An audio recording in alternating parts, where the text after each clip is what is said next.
تب میرے ذہن میں یہ بات آئی کہ کیوں نہ تاریخ کو، ظاہر ہے مجھے کیونکہ ہمیشہ سے تاریخ میں دلچسپی رہی ہے، اور جب بھی کبھی میں وہاں جاتی ہوں ہڑپا تو مجھے وہ چیزیں، اب اسے میرا تخیل کہہ لیں، اور اس ناول کے شروع میں بھی میں نے یہی بات بتائی ہے کہ یہ میرا تخیل ہے، مطلب یہ میرا تخیل ہے کہ میں اپنے تخیل کی آنکھ سے ہڑپا کو کیسا دیکھتی ہوں، کہ یہ کیسا رہا ہوگا، یا اس زمانے میں کیسے لوگ ہوں گے، کیا رہن سہن ہوگا، کیا تہذیب ہوگی، کیا ثقافت ہوگی، کس طرح کی چیزیں ہوں گی. تو یہ میرا تخیل تھا. تو پھر میں نے سوچا کہ کیوں نہ میں اپنے تخیل کو، جس کو میں امیجن کرتی ہوں، جن چیزوں کو میں دیکھتی ہوں، سوچتی ہوں، تو وہ میں ایک کہانی کی شکل میں دلچسپ بنا کے اس کو پریزنٹ کروں اور لے کر آؤں اور اپنے طالب علموں کو دکھاؤں کہ دیکھیے یہ ہڑپا تھا، تو یہ وہ تہذیب ہے جس کے ہم امین ہیں.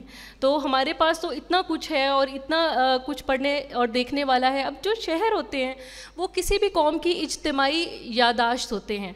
ہم جب ماضی میں جاتے ہیں تو ہم اس اجتماعی یادداشت میں بہت کچھ دیکھتے ہیں. ان کی تہذیب ہی نہیں، ان کا طرز رہن سہن، ان کا آپس میں تبادلہ کہہ لیں خیالات کا، مختلف رسم و رواج کا، چیزوں کا. وہ لوگ کتنے پرامن رہے ہوں گے جنہوں نے ایک شاندار قسم کا شہر پلان کر کے، یعنی باقاعدہ اس کو منصوبے کے تحت بسایا گیا تھا. تو وہ کتنے خود کیسے لوگ ہوں گے جنہوں نے ایک شہر بسایا. اب شہر اجڑنے کی تو بہت سی وجوہات ہو سکتی ہیں، لیکن شہر بسانا کوئی آسان کام نہیں ہوتا. اس کے لیے پھر بہت سی چیزیں ہوتی ہیں، بہت سی اخلاقی اقدار ہوتی ہیں جو اس کی بنیاد میں کار فرما ہوتی ہیں، جس کے بغیر کوئی شہر بس نہیں سکتا. تو یہ بنیادی طور پر ایک میرا نہیں، آپ نے بہت سی اہم باتیں کی. ایک تو تاریخ کو دلچسپ طریقے سے دلچسپ پیرائے میں بیان کرنا، لیکن تاریخ کی جو ایک کلیدی اہمیت اپنی جگہ پہ ہے، اور پھر ظاہر ہے فکشن کا ایک اپنا اس کے علاوہ بھی مقصد ہے. مجھے ایک چیز بڑی خوبصورت لگی، اور میں نے ان تمام چاروں لوگوں کی کتابیں بڑے غور سے پڑھی بھی ہیں، ان کے اوپر لکھا بھی ہے. تو بطور ایک لکھنے والے کے بھی مجھے یہ چیزیں بہت متاثر کرتی ہیں کہ جو سٹائل آف رائٹنگ ہے. آپ کا ہر چیپٹر جو ہے وہ ایک چھوٹی سی کہاوت سے شروع ہوتا ہے، جو عموماً بڑی اس میں ایک نظم والی روانی ہے. اناج گھر کے بارے میں آپ نے لکھا ہے. ہمیں پتہ ہے کہ انڈس ویلی سویلائزیشن میں جو گرین تھا اس کو خاص طور پہ اسٹوریج کا ایک بڑا نظام ہوتا تھا. لیکن کتنا خوبصورت چیز ہے فکشن کہ آپ وہی چیز جب ایک ہسٹری کی کتاب کے بجائے فکشن میں لے کے آتے ہیں. تو اناج گھر کا جو چیپٹر ہے اس کے نیچے جو سطر ہے وہ کہتی ہے، خوشیوں کے میلے روح کے گھاؤ چھپانے کے لیے لگائے جاتے ہیں. All of a sudden you are transported to a much more metaphysical plane. میں آپ کی اس کتاب پہ، میرے تو خیر 20 سوال ہیں as a historical fiction person, میں آپ کے پاس آؤں گا، لیکن تاکہ تمام کتابوں کا ہم ایک جو ہے ابتدائی تعارف جو ہے وہ کر دیں. تو جو اگلی کتاب ہے وہ طیبہ عباس صاحبہ کی ہے، جو انہوں نے اپنی والدہ ہما آغا عباس صاحبہ کے ساتھ یہ کتاب لکھی ہے، اور اس میں بڑی خوبصورت ان کی والدہ کی پینٹنگز بھی ہیں. اور یہ اعلیٰ بک اینڈ آتھرز جو پبلیکیشن ہاؤس انہوں نے چھاپی اور باہر مہیا. یہ کتاب بذات خود دیکھنے میں بھی بڑی خوبصورت ہے. میرے خیال میں کتابوں کو خوبصورت ہونا چاہیے. میں تو ان کو دیکھ کے ایک استھیٹک ایکسپیرینس، یہ والی بھی اور یہ بھی. اچھا، اب یہ بڑی دلچسپ کتاب ہے، جو کہ ہمارے ہاں کے جو قصے ہیں سارے پاکستان کے، جو پرانے رومانوی فوک قصے ہیں، انہوں نے ان قصوں کو لے کے انگریزی میں ری ٹیل کیا ہے. So what you have done is that you have taken some of the most evocative and significant sort of tales, folk tales, and you have rewritten them. And when you rewrite something, there's also the license for creativity. You can interpret text in multiple ways, which is also what makes it so very beautiful, right? And so what you've done here is, and this is a tall order in many ways, it's a tough task, because mind you, something like Heer Ranja has been sung and so beautifully, and the original وارث شاہ کی جو تحریر ہے وہ اتنی خوبصورت ہے کہ ایک لحاظ سے یہ ایک انٹیمیٹیٹنگ ٹاسک ہے. لیکن آپ نے اس کے اندر یہ غالباً 9 کہانیاں ہیں جو پورے خطے سے ہیں، کشمیر سے لے کے سندھ تک. اور میرا اپنا میں نے جب اس کتاب کو کھولا تو میری ایکسپیکٹیشن تھی، but I was really fascinated by how beautifully these stories have been told.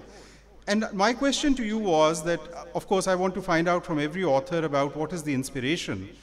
What is it also, if you could couple that with, what is it also about these particular tales that they continue to be so evocative, whether in translation or in the original? How did you come about writing it, and how do you define what is so remarkable about these stories?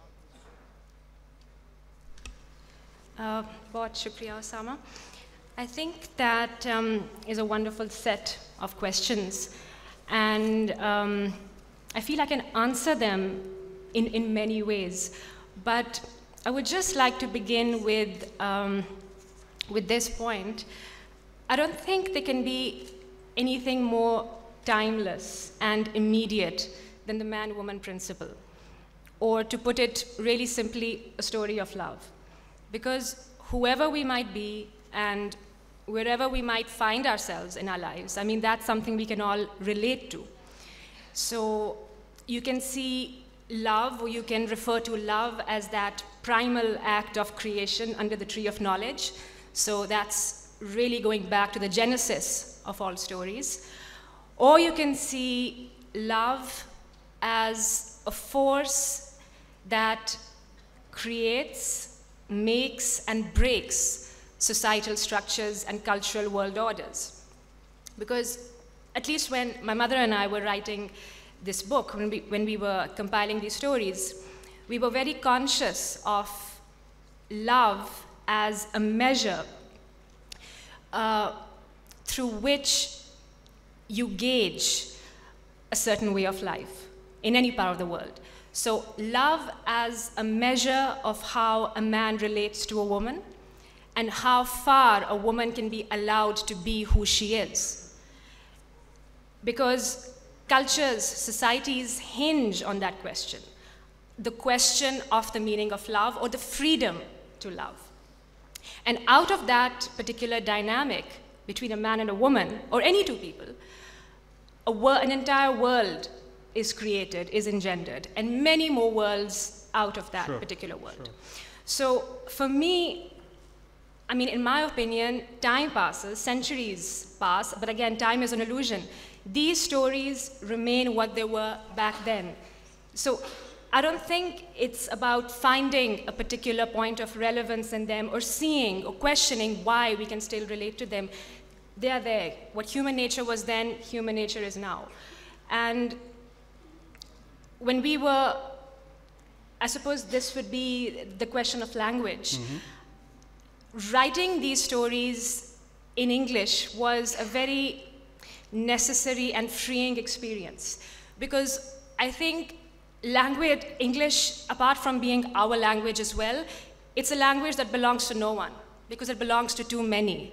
So bringing out the universality and the timelessness of these stories was important to do it through English, because I feel it was necessary to sort of lift them out of a sense of cultural essentialism.